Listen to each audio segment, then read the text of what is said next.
Assalamualaikum warahmatullahi wabarakatuh.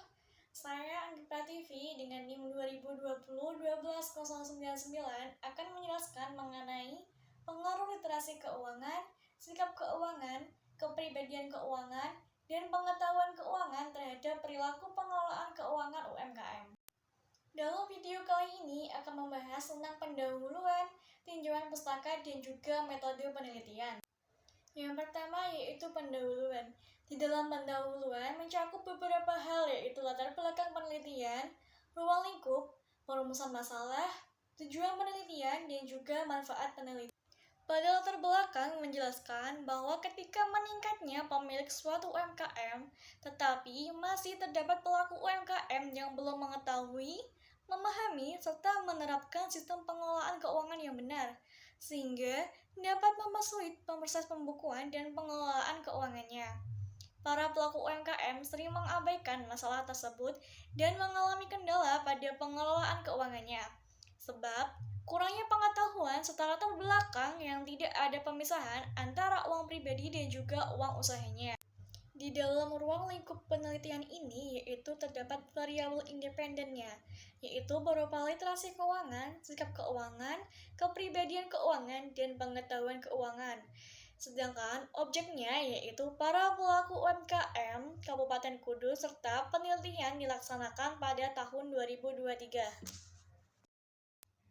Di dalam rumusan masalah sendiri terdapat apakah literasi keuangan, sikap keuangan, kepribadian keuangan, dan pengetahuan keuangan berpengaruh terhadap perilaku pengelolaan keuangan.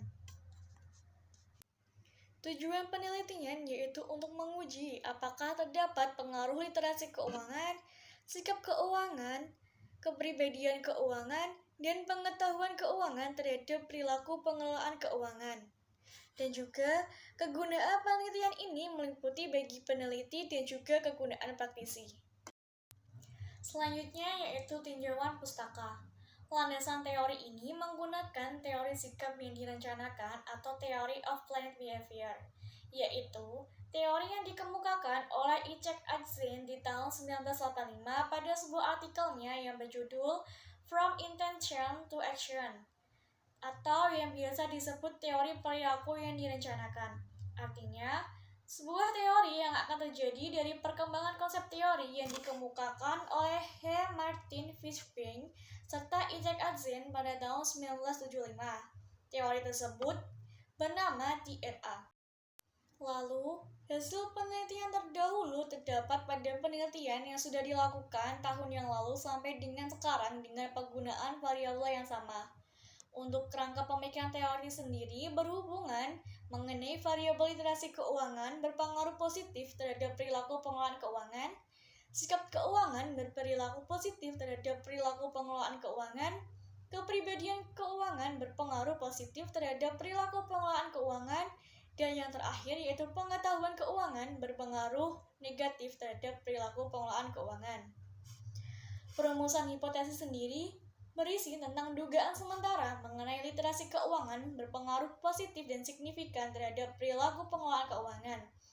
Sedangkan sikap keuangan berpengaruh positif dan signifikan terhadap perilaku pengelolaan keuangan, kepribadian keuangan berpengaruh positif dan signifikan terhadap perilaku pengelolaan keuangan, dan juga yang terakhir yaitu pengetahuan keuangan berpengaruh positif dan signifikan terhadap perilaku pengelolaan keuangan.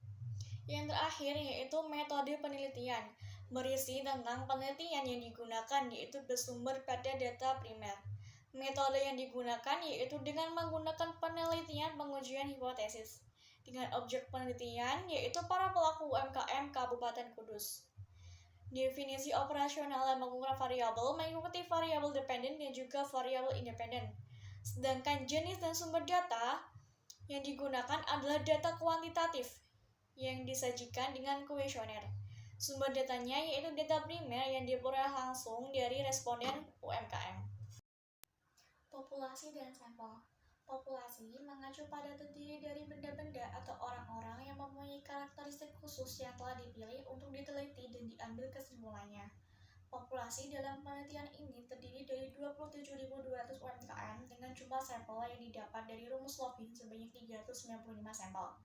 pengumpulan data dengan cara metode survei dengan menggunakan kuesioner dan pengukuran variabel dengan menggunakan skala Likert, pengolahan data sendiri dengan menggunakan aplikasi SPSS. Untuk analisis data meliputi pengujian analisis statistik deskriptif, dan untuk pengujian kualitas data menggunakan uji validitas dan uji reliabilitas. Pengujian asumsi klasik meliputi uji normalitas, uji multikolinearitas, dan uji heteroskedastisitas. Untuk pengujian hipotesis sendiri terdiri dari analisis regresi linear berganda, pengujian hipotesis secara parsial atau uji T, dan yang terakhir yaitu pengujian koefisien determinasi atau R2. Sekian penjelasan dari saya. Wassalamualaikum warahmatullahi wabarakatuh.